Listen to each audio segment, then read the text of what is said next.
Oke, selamat malam untuk kita semua. Perkenalkan, nama saya Yogi Robinson Ababan dengan NIM 23955 kelas TIK B.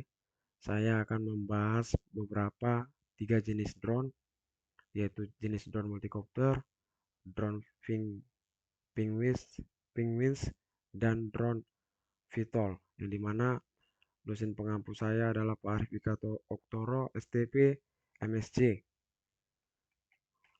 yang dimana ada beberapa jenis drone. Di antaranya sebagai berikut: pertama ada drone multicopter, kedua Wings, ketiga drone VTOL. Yang pertama saya akan membahas yaitu drone multicopter.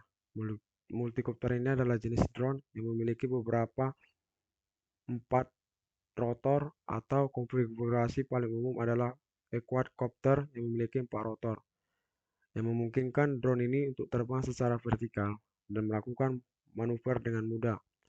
Dan drone ini sangat efektif untuk pada aplikasi pertanian seperti penyemprotan pestisida dan pemupukan. Dan kita bisa dapat melihat gambarnya.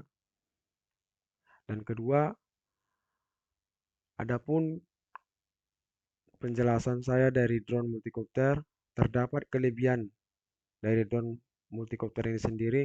Pertama, ada maneuverabilitas tinggi, yang dimana multicopter ini dapat bergerak dengan sangat lincah, sehingga menjadikannya ideal untuk pengoperasian di areal terbatas dengan mudah terbang rendah dan menghindari rintangan. Kedua, kemampuan hover yang dapat diam di tempat, memungkinkan pengambilan gambar dan data yang akurat dari sudut yang diinginkan, sehingga memungkinkan juga penyemprotan yang presisi. Ketiga, sederhana dalam pengoperasian yang banyak sistem pada drone multicopter ini, kontrolnya yang mudah digunakan sehingga cocok untuk pemula. Dan adapun kekurangan drone multicopter ini sendiri, pertama, durasi terbang yang sangat terbatas, yang dimana berkisar antara 20 sampai 30 tergantung kapasitas baterai dan muatan.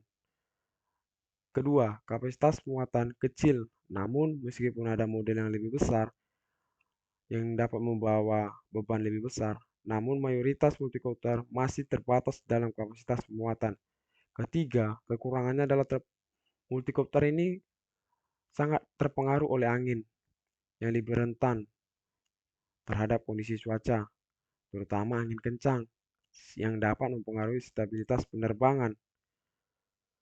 Selanjutnya, saya akan membahas yang kedua yaitu drone wings, yang dimana drone ini memiliki struktur yang mirip dengan pesawat terbang, dengan sayap tetap yang memungkinkan mereka untuk terbang dengan cara yang efisien, sehingga mereka memerlukan ruang yang cukup untuk lepas landas dan mendarat, sehingga sesuai dengan untuk pemantauan dan survei data yang lebih luas. Kemudian, kelebihan drone wings ini, pertama, durasi terbang yang lebih lama pada drone fixed wing, yang dapat terbang selama berjam-jam, menjadikan ideal untuk pemantauan area yang luas seperti ladang pertanian. Kedua, efisiensi energi yang sangat dengan menggunakan set tetap untuk menghasilkan lift, sehingga penggunaan baterai dibandingkan multicopter itu lebih efisien. Ketiga, jangkauan yang lebih luas dengan kemampuan terbang jarak jauh. Wings ini dapat menutupi area yang lebih besar dalam satu penerbangan. Keempat, memungkinkan pemetaan dan pengumpulan data dengan efisiensi tinggi di area perkebunan kelapa sawit. Namun, terdapat kekurangan pada drone wings. Yang pertama, drone wings ini memerlukan ruang untuk lepas landas dan mendarat, sehingga tidak dapat beroperasi di area kecil atau terbatas. Memerlukan landasan yang cukup panjang, yang ini menjadi kekurangan drone wings. Kedua, kurang manuverabilitas, yaitu sulit untuk melakukan manuver di area yang padat dan tidak dapat melakukan hover di tempat. Ketiga, lebih rumit dalam pengoperasian yang memerlukan keterampilan lebih dalam pengoperasian dan perawatan dibandingkan drone multicopter.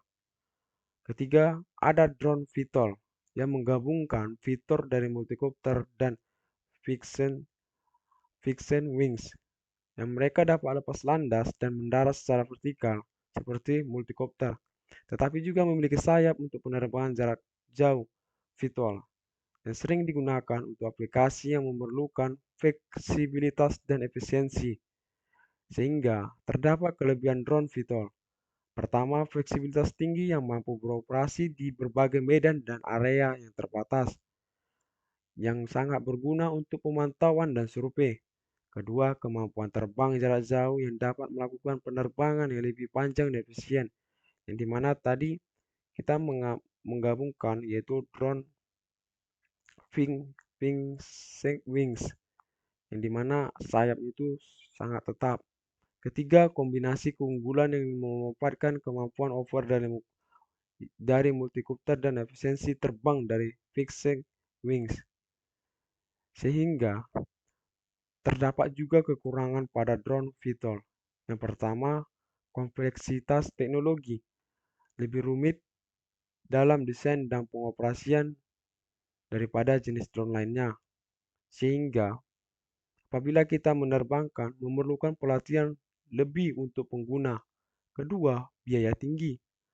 Di biaya tinggi ini terdapat biaya awal dan pemeliharaan untuk VTOL umumnya lebih tinggi dibandingkan multikopter dan fixed wings. Ketiga, berat dan ukuran. Drone VTOL cenderung lebih berat dan lebih besar yang bisa menjadi faktor pembatas untuk transportasi dan penyimpanan. Sehingga saya dapat menyimpulkan dari 3 jenis drone yang sudah saya cari kelebihan dan kekurangan, maka saya memilih drone VTOL yang sangat baik digunakan untuk perusahaan kelapa sawit, yang mana gabungan dari drone VTOL ini berasal dari drone multikopter dan drone fixed wings yang dapat melakukan penerbangan dengan panjang yang dapat mengoptimalkan pada saat melakukan perawatan dan hal lain pada kelapa sawit. Sehingga ini menjadi resolusi pemanfaatan yang lebih efisien untuk keberlangsungan kelapa sawit atau sustainability pada kelapa sawit tersebut. Mungkin itulah kesimpulan yang saya dapat ambil dari beberapa jenis drone yang sangat berguna pada kelapa sawit, yaitu pada drone VTOL. Dan terima kasih untuk kita semua. Dan apabila saya ada kesalahan dalam menyampaikan tutur kata atau bahasa, saya memohon maaf dan selamat malam untuk kita semua.